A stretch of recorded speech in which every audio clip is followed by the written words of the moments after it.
Hey guys, it's Ndoplex and welcome back to World of Tanks, and today, boy have I got a video for you today in the tier 7 Chinese rocket heavy tank, the BZ-58. Now I am just now making my way down this line. It's the newest line in World of Tanks and to be honest quite a fun line in my opinion. And I've just now reached tier 7. And this tier 7 tank is quickly becoming one of my favourite tanks in the game, with some rather nice standard alpha damage at 320 with good penetration at 195 and excellent penetration of 240 on your premium rounds. This tank is an absolute beast. Great gun depression, not bad speed when you've got the rocket boosters going at the very least, and some pretty insane turret armor for a tier 7 heavy. Now we are rolling out here on an encounter battle on Muranka, and my favorite thing to do if you're in a tank with gun depression is race to this position in the middle, especially on an encounter game where it's encouraging people down this side. If you manage to get into this little dip that you see me getting into here with a tank with gun depression, oh boy can it be farming time. And let me tell you, this game is gonna be a game of farming time. This is an absolute crazy game, one of the best games I've had in recent memory, especially with this tank, and we are just going to be firing consistently on reload here on all these puppies that are going to be coming to this zone in front of us.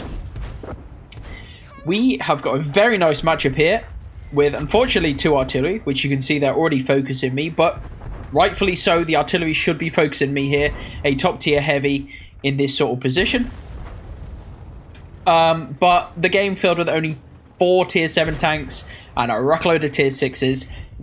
I really feel confident in this tank's armor, especially its turret armor, and its upper hull is very good as well. The trouble with this tank is you can see it's got a very raised lower plate there, so it's a super easy pen on the lower plate.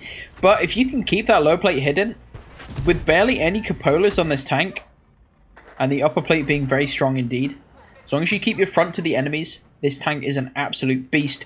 And I'm going to show you here today what we can get up to in this game. So we're already nearly up to 2,000 combined damage here in this pretty quick game so far. And this is just the ideal situation. We've got loads of tanks sitting in front of us. Whether they focus us or not is not really too big of an issue with our great turret armor and our good penetration, allowing us to make easy work of these tanks.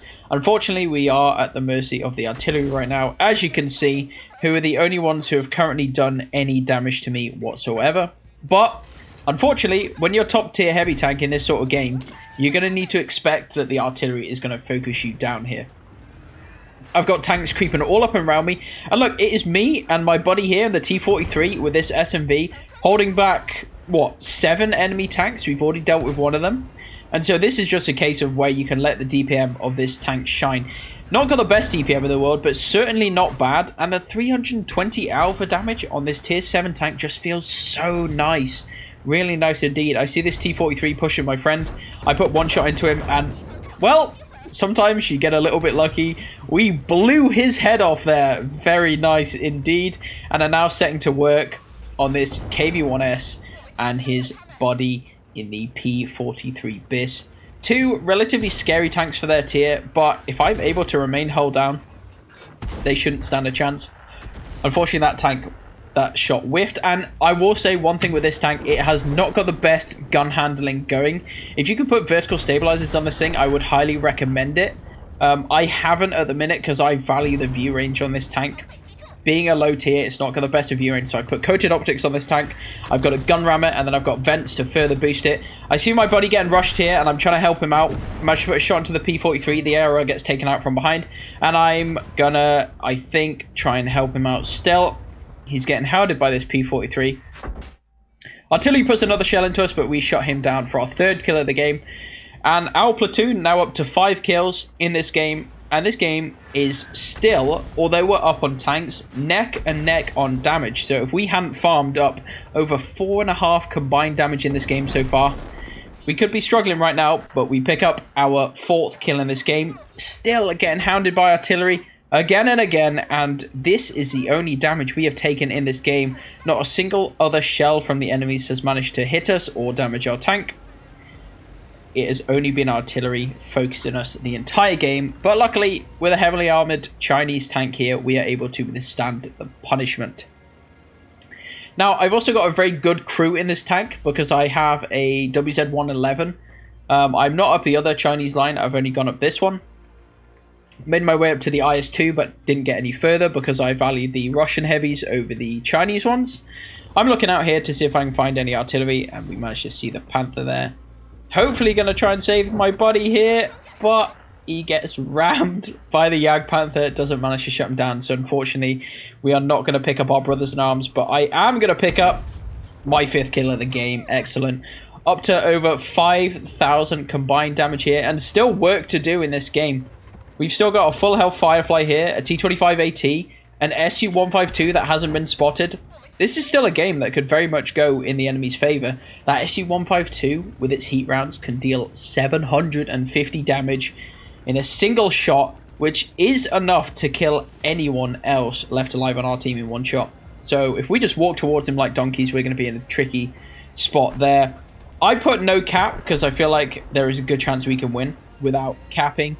And boost up our damage game here. I mean, we're up to bloody 4,500 damage. I want to try and get some more. Unfortunately, we've not got any rocket boosters left in this tank, which you can see as soon as you run out of those boosters, it is quite sluggish. You're only really going to get up to 30, maybe 35 on hard terrain.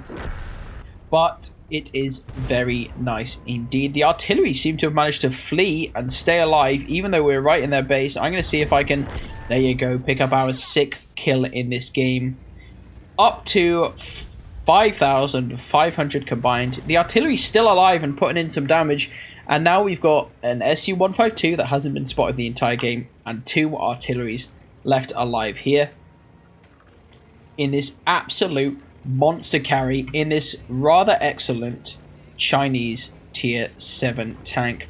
Well, let's see if we're able to find these artillery pieces and possibly even pick up a Radley Walters medal, which is very much on the cards right now as we are searching for these enemy tanks. But like I say, this tank really, without its rocket boosters, does struggle on the speed front just a little bit.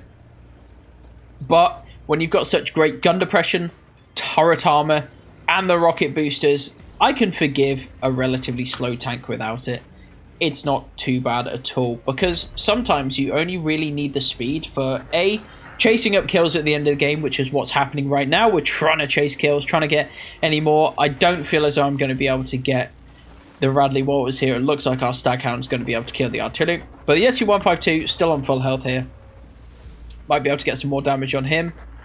And yep, there we go. Put in a 300 damage shot on him. And up to 4,800 damage now. Ridiculous in a tier 7 tank. Like I was saying, the speed of a vehicle is normally for either chasing kills at the end of the game or trying to get into an early aggressive position like you saw me doing over at the E2 area on the map, down the bottom here. That is basically what your speed is for. You're either pushing to an aggressive location or trying to chase kills at the end of the game in a heavy tank. So really, do you need more than just the rocket boosters as your like initial burst of speed?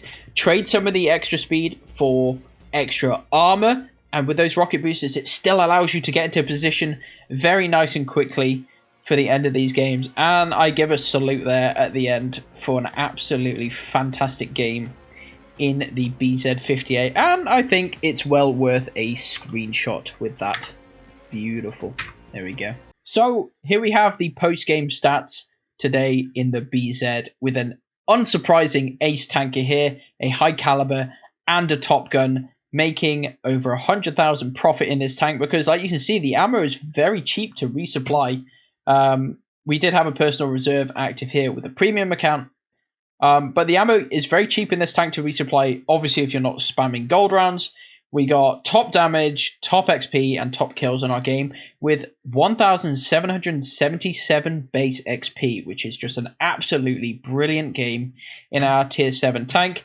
Able to deal here nearly 5,000 damage, which is probably nearly as much as my whole team combined. So really an absolutely fantastic result here today on Muravanka in honestly one of my favorite tanks in the game to play right now.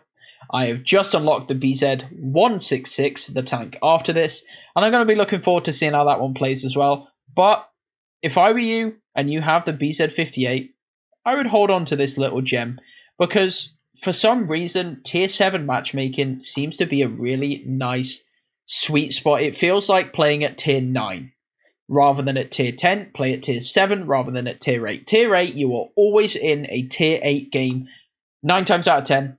Very rarely get any variation in the matchup. You're always playing against your OP premium tanks, your BZ176s, your Skoda T56s, and it just gets tiresome. Whereas when you drop down to tier 7, you quite often have a lot of variation, sometimes even meeting tier 5 tanks and all the way up to tier 9, but you don't. The tier 7 tanks feel strong enough to be able to still have an impact at tier 9, but then also have the variation of fighting against different tiers. It's the same with playing at tier 10. All you're ever fighting is other tier 10 tanks. You're coming up against Clan Wars tanks like the Chieftain, like the VK. Really good players over there at tier 10. And sometimes it can be just a sweat fest trying to deal with all these good players. Drop down to tier 9 and just see how the game changes for you. You're able to match up sometimes against tier 7s and have a lot of variation in your game, being able to carry more than you could in a regular tier 10 game, and just switch up the meta. I really value some of my favorite games that I play right now in World of Tanks are at the tier 7 range and the tier 9 range. Don't get me wrong, I love my tier 10s and I love my premium tanks, but there's a real sweet spot here at tier 7 and tier 9 that I think you guys should check out if you haven't. So, guys, if you did enjoy this video, please be sure to like and subscribe, and put me a comment down below of what your favorite tier to play in World of Tanks is and why. I'd love to hear your feedback on this, guys, and I always like reading all the comments that I get on these videos. So, thank you very much for watching. Take care, guys. Goodbye.